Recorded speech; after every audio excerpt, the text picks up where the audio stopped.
All right, good afternoon, ladies and gentlemen, and people who don't define themselves as either of those two things. My name is Lee Thomas, and this is Crazy Talk. If you are just tuning in for the first time, Crazy Talk is a Facebook Live TV show where we talk about all things mental health related. I'm your host, Lee Thomas, and I'm going to interview a bunch of different guests all about various things that are related to mental health in some way, because we know mental health is such an important topic, and it's so important to keep conversations like this going, and that's really the point of this show. So we are very lucky today to have our guest on, who's going to be on today, and our guest today is Moe Amin, my friend. Hi, how's it going, Moe? Going well. How's it going with you? Oh, it's going. It's great to have you on the show. Moe is joining us from Saudi Arabia today, which is really, really exciting. And fortunately, the time change is not too drastic. You're not calling us at the dead of night or the early in the morning. It's kind of a reasonable time for both of us, which is really nice. And Yep. Moe, today you're going to be talking to us about, well, we're going to start off by talking about self-esteem. Who knows where the conversation is going to go, right? Yeah. So you kind of messaged me and said that, you wanted to talk about self-esteem, which I think is such an important topic and so important for people to hear about. But why is self-esteem a topic that you are interested in? Oh, it's a topic that I have experienced with many people. I counsel a lot of people that I have met on a daily basis, and they have issues with self-esteem. So, and let's talk about what is self-esteem. It's just self-esteem. The way I view it is that you either view yourself in a positive or a negative perspective, and those can come from many factors. But you, not telling you to be always be positive, but you don't want to be in the negative area. You want to kind of find a balance, at least be a balance, if not positive, in order to have a safe mental space in your head to live your daily life. So I think that's completely important. I'll give you an example. There was a student at one time that graduated from a university and was trying to do his master's.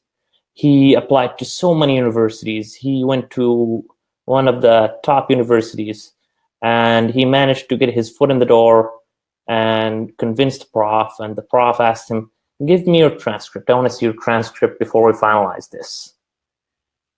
The prof got the transcript. The guy waited a day or two, and then he decided, "I'm going to go check what's going on." He went and saw the prof, and the prof told him, "I'm surprised that you're here, because your transcript says one of two things: that you're really smart, but you're lazy, or that there's just something wrong with you." Something along those lines. That person took it in a really bad way. He didn't say anything to the prof, I guess, at least from what I heard, but he was kind of isolated himself a little bit because it affected his self-esteem. He's been working on this for a very long time, and he really wanted to get into a master's program. So he kind of worked on his self-esteem after. And we'll get to that. However, I would like to tell you that person right now has a scholarship and is heading to do his master's very soon. So there's always a positive somewhere. Yeah, all right. And finding Yeah. that positive. And I want to go back to something that you said about how self-esteem comes from a lot of different places. I'm kind of paraphrasing, but you said how self-esteem has a lot of different kind of sources. And I mean, my background is a lot with eating disorders and that kind of thing. And we talk about the role that, culture and society plays in the way we feel about ourselves. And I mean, specifically with eating disorders, we often talk about body image, but with self-esteem in general, if we are constantly getting messages from, our society saying that we need to be better than we are or be different than we are, how is it possible to have good self-esteem in a culture that's telling us that we're not good enough? there are two things that I think are important in this aspect. One is oneself, and the other one is the surrounding community. So in terms of oneself, we all talk to ourselves, whether we like to admit it or not. But there are two types of talking to yourself. There's negative talk and there's positive talk. And from your experience, can be either negative or positive, but let's focus on the negative for now. If you're having a negative experience, some people tend to focus on negative self-talk. But the proper way of dealing with a negative, those negative feelings, is to give yourself positive talk. Positive talk where, okay, well, I have this certain issue. Let's go, for example, with that student. This guy said that there is a problem with my grades. Well, I'll go ask my professors. Then the professor replies, well, yeah, you kind of did badly, but at the same time, you kind of improved. You need to focus on bettering your grade, maybe do another degree. So they'll give examples of what to do. You as yourself, you want to focus on just like, okay, this guy said something or she said something, but I need to know how to improve. This is my area. So let's assume somebody didn't tell him to do another degree to get to where he wanted to go or she wanted to go. So what does he need to do? Well, getting into a master's can be done in many ways. One of the ways that I know of is actually convincing the profs through reading their research and talking to them about the research. Not, okay, I understand that this research is about such and such. No, get into details, offer some insight, ask detailed questions, grab the prof's attention, because they'll associate the grades, and then they'll also associate, before they see the grades, they already had a good conversation with you about the research they're presenting. So what I'm saying is you need to work on yourself in a positive perspective and walk away from the negative talk. Positive talk to yourself is important. Negative talk shouldn't be there. It can be there momentarily. It's okay if it happens. Just don't dwell on it. Yeah. And then you have your friends or your community. Those people, it really, your surrounding. If you are surrounded by good people, they will tell you, okay, maybe what he said is true, maybe it's not true, but I know you can do better. Just the fact that somebody tells you they're doing better makes a difference. Yeah. You were going to say something? Oh, I was just going to say that whole, that negative self-talk piece can be really tempting for people in a lot of ways. You know what I mean? Like it can be a habit for people to talk them to themselves in a negative way. And when that negative talk is so deeply ingrained in how that person speaks to themselves and how that person interacts with the world, it can be really difficult, I think, to walk away from that. I agree with you, but at the same time, some of those people actually look at that not rather a negative talk. They take that negative perspective and make it into a challenge, right? Mm. They thrive on the pressure of the negativity to make something positive, knowingly or unknowingly. I've seen both, and honestly, it's just amazing that just to transfer that negativity into into something positive, either, again, knowingly or unknowingly. Some people don't know that they're doing it, but they do it anyways. Okay. So if someone was dealing with, say, negative thoughts and they were trying to transform them into positive thoughts, is there like, do you have any tips or tricks in terms of how people could do that? Reading. I personally wasn't a reader before, but it depends on what kind of area you're experiencing negativity. Sometimes going to a specialist is also the right thing to do. asking friends to help you out. If there is a negativity around you that's causing you harm, there are multiple sources, but the ones that I can think on top of my head are just books, because books are usually reliable, because the internet has a lot of information. Some of them are good, some of them are bad, but we tend to be able to find the good most of the time. And your good friends will always kind of guide you in the right direction if they care for you.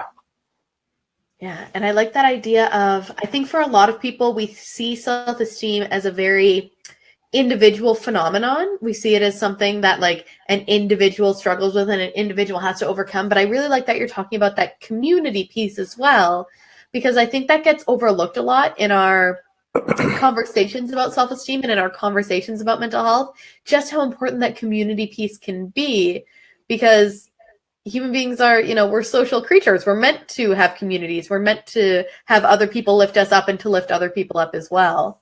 Yes, your community affects you greatly, either in both aspects, negative or positive. So you want to surround yourself with good people. And just add on that, sometimes you are put in a place where you're surrounded by negative people. But it's just how you deal with that negativity is what makes you unique in that specific area. Let's put an example here. Somebody working in an area, he's very qualified. However, the people around him or her, they're good at their job, but they are too afraid of that person for any reason. Maybe he was going to get promoted or whatnot.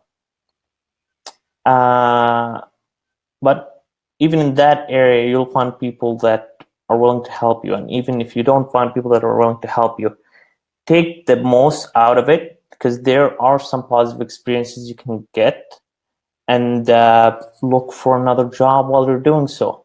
Get paid, look somewhere else. Does that make sense? Yeah, that feeling of finding things to be grateful for in the situation that you're in, as well as expanding into new situations when you need to, I guess. Exactly. Fabulous. That's... So if you, like, I guess I was talking about a little bit earlier about how, our society and like globally can be very negative and have a really negative impact on people's self-esteem. Like, I think negative self-talk is something that we're taught from, from our personal experiences, from our parents, from people in our lives who might talk negatively to themselves, from media, from advertising. Like, we get negative images and negative messaging a lot in the world right now. So as an individual, I can focus on, walking away from that negativity and trying to focus on the positives and trying to focus on the positive of the situation that I'm in. But in terms of fixing that more, and this is a big question, but in terms of fixing that more global problem of negativity and negative messaging, do you have any ideas? Like, if you had a magic wand, like what would you like to see fixed, I guess, about the messages that we're given from, the media and from society?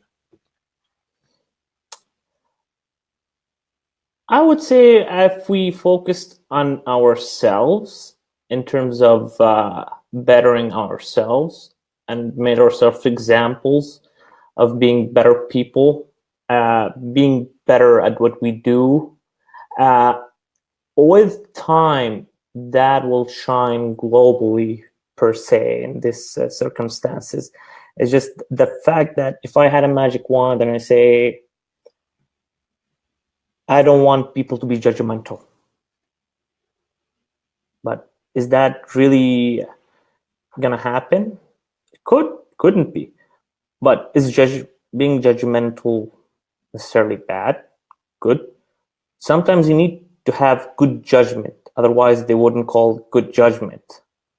So anything in the world can be used in multiple ways. But if we use the set of tools of what we have in the proper way, then I don't think we can get rid of everything. but we can try to focus on using it better. Yeah, and I like that you brought up that like non-judgmental piece. I know we were talking about this before we jumped on the show. But I've been reading a lot of Brené Brown recently. And Spoiler one alert. of the things I know, and one of the things she was talking about in her newest book, Braving the Wilderness, is that non-judgmental piece, and how a lot of the time that non-judgmental piece has to start with us not judging ourselves. Because the example that she gave, and I talked about this on my Facebook page, the example that she gave was how when we judge ourselves for needing help, we also judge other people for needing help. And sometimes we think that we're holding ourselves to a different standard, but what we're really doing is attaching a value judgment to the act of needing help. And so if we're judging ourselves for that, we kind of can't avoid judging other people for that as well. So that non-judgmental piece has to start with us, when often we think of non-judgmental pieces as us not judging others or others not judging us, but it's really about us judging us. Which is a big piece to think about. I'm processing. I heard you say it the first time. I'm still trying to process it the second time. I know. And honestly, for anybody who's hearing this, I kind of tend to play back a lot when I find something interesting. I would suggest to them either to read that book or to go back and listen to that phrase multiple times just to get the essence of what it means. Because when we read something, and I'm going off on a tangent, bear with me. When we read or hear or listen, well, hearing and listening is the same, but whatever. Actually, there is a difference. I'm not going to get into it. The essence of it varies from person to person, hearing it or saying it. So when somebody says something, we'd not necessarily listen to what they're actually saying. But though in those circumstances, I think we should focus on the positivity, because nobody intentionally tries to be bad.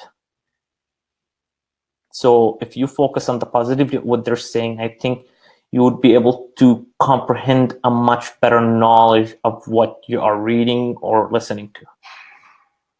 Yeah. See, I told you I'm going to go off on a tangent. No, I love it. And speaking of tangents, let's go off on another small one, because we were talking earlier, you are a medic certified life coach, which is great. And you were talking about just now how hearing and listening were different. And you said, I'm not going to go into that, but I'm thinking as a coach who probably listens to a lot of people and hears a lot of things, you would be in a good position to tell us, what is that difference between hearing and listening, especially when it comes to self-esteem and comes to ourselves. I haven't reviewed my material in a while, so I'm going to give you my simple opinion as somebody who's not a coach. And honestly, when you listen to somebody, the essence of listening, and I think the word essence, I like it. This is why I'm using it too much. The essence of listening and comprehending what the person is saying for what they are saying. Is different from hearing. While you're hearing something, but it's not necessarily what is being told. And I'll say it again in a different way. When you are listening to what is actually being said. When you are hearing something, you can interpret it to what it has been told or said, or you can just make something up in your head that's completely non-relevant. So this is just an extreme case, but just to make the point. What do you think is the difference? Oh man. Turning the questions back on me. I see what you're doing here, Mo. So I know in one of the courses that I teach, mental health first aid, we talk a lot about hearing versus listening, and we talk a lot about active listening and empathetic listening.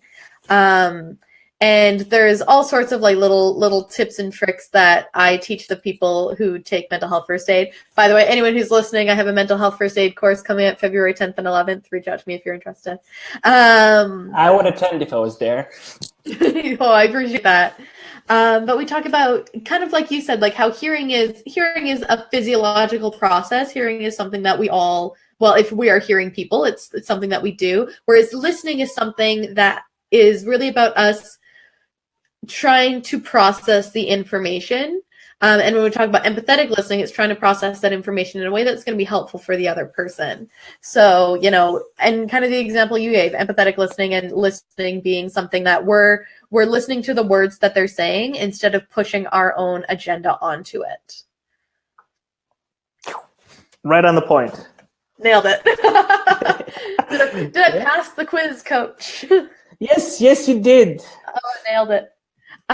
So I have a question, which just because you are in a unique position to answer this, because you lived in Canada for a number of years and you're living in Saudi Arabia right now.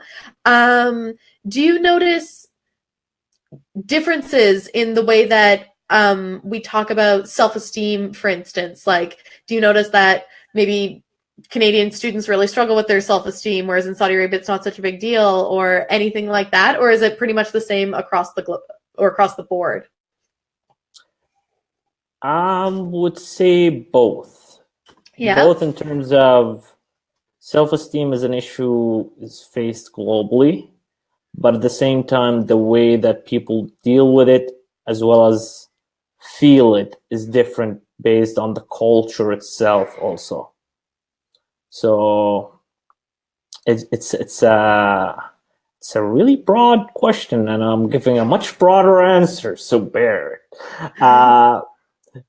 Basically, if you're talking about in culture aspects, yeah, it's different. But if you're talking about the essence of the issue, see, I told you I like the word essence. If you're talking about the essence of the issue, it is globally the same. We have a problem with self-esteem, and we need to face it for ourselves, not for somebody else, and improve on ourselves and be positive toward ourselves. Yeah. And I feel like that kind of universality of the issue of self-esteem is something that we really don't talk about enough, because when people are struggling with their self-esteem and they feel like they're not good enough in some way, or not worthwhile enough, or not, whatever it is enough, if they feel like they're not enough, often people try to disguise that feeling in a bunch of ways that is really not helpful for themselves or for the people around them or for like the world, right? Like all of this, again, going back into Brene Brown. I've just been reading so much Brene Brown lately, but just that feeling of vulnerability. And to me, vulnerability is about saying, maybe I feel like I'm not enough, but I'm willing to own that feeling and be honest with that feeling. But I feel like a lot of people are so afraid of feeling like they're not enough that they go to really, really great lengths to disguise that feeling. Does that make sense? Yes. Is that something that, because I know you do a lot of like, kind of casual coaching. And so is that something that you've, I guess, found in your experience with working with people on self-esteem topics or things like that? Like people are not only feeling like they're not good enough, but they're feeling like they can't tell anyone that they don't feel like they're not good enough. That's just not an okay thing and to say. That's the most huge issue, right? Is just the fact of vulnerability of saying, I can't tell somebody else that I'm having a problem because that would make me vulnerable.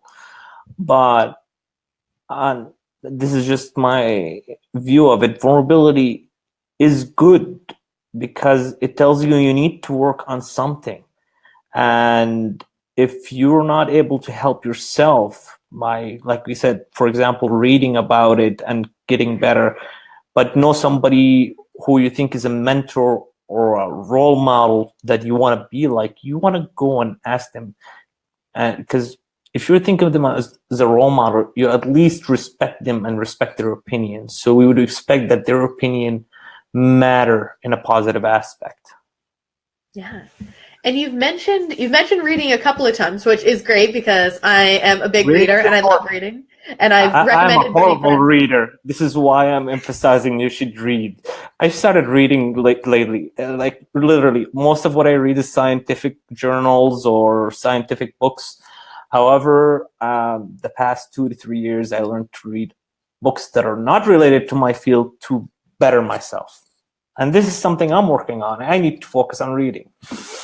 And so do you have any, I guess, recommendations if someone was like, oh, I'm interested in like starting to read books to work on my self-esteem, like either a book that you've read or a website that you visit or anything like that you've read that you've Give found me a particularly helpful? second. I actually have a book that I would suggest. Okay, I'm just going to fabulous. get it out of the closet here. Okay. I'll just vamp Let until we it, get you. Just a okay. Here we go. Found it. Fabulous. It's books. It's actually a New York Times bestseller, first bestseller. The Power of Now by Eckhart Tolle. Okay. Yeah. That sounds like a great recommendation. I have not personally read it, but I trust your recommendation, and I'm trying to read 50 books this year, so maybe I will add that to my list. It's indirectly related to self-esteem, but it has the aspects of. I'll summarize the book in a way. It's just you don't want to focus on the future, you don't want to focus on the past, you want to focus on the now. And I believe this is part of self-esteem. Just like, okay, whatever's in the past is in the past. Whatever will happen in the future is happening in the future. I need to focus on now. And this in self provides positivity. All right. I love that. I love that. Oh, that makes total sense. Absolutely. And I can't believe it, but we are already getting close to the end of our time. So if someone is listening to this conversation and they're thinking like, this is really speaking to me, this whole conversation about self-esteem is really speaking to me, what should I do now? What should I do next? What would you recommend for them to do next? I think I covered that in this interview. I said it many times. But honestly, if you think that you need help and you can't do it yourself, go to an expert, go to a counselor or a therapist. If you think you need a therapist, go to a therapist. There is no shame in doing so. The fact that you're not going to do it is actually negatively impacting you. You want to better yourself. So if you need to work on yourself, if you think that you can't work on yourself, attend a workshop. So we don't just need to go to the extreme. There are mediums also. There are workshops. Like I remember in UMB, they provided many workshops for students who were bad at writing notes, and they improved. I'm one of them. If you have terrible grammar, there is the Writing Help Center. And those are things that when you're a student, they kind of affect your self-esteem in terms of, I'm terrible at writing. I'm terrible at writing notes. I'm not going to pass the class. But at the same time, you focus on it. Look for help if you can't help yourself. Don't be ashamed. Okay. That's a great message for us to leave off on. So, Mo, I just want to thank you so much for being on the show. I really, really loved having you on here and for sharing all of your wonderful insights about self-esteem and about, the society and answering all of the big questions that I threw at you. So I really, really appreciate that. Thank you for having me.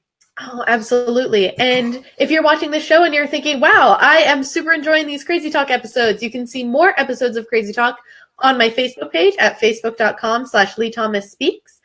That's all for today's show. Be sure to tune in next week, Saturdays at 12:30 Atlantic time. Thanks so much, guys.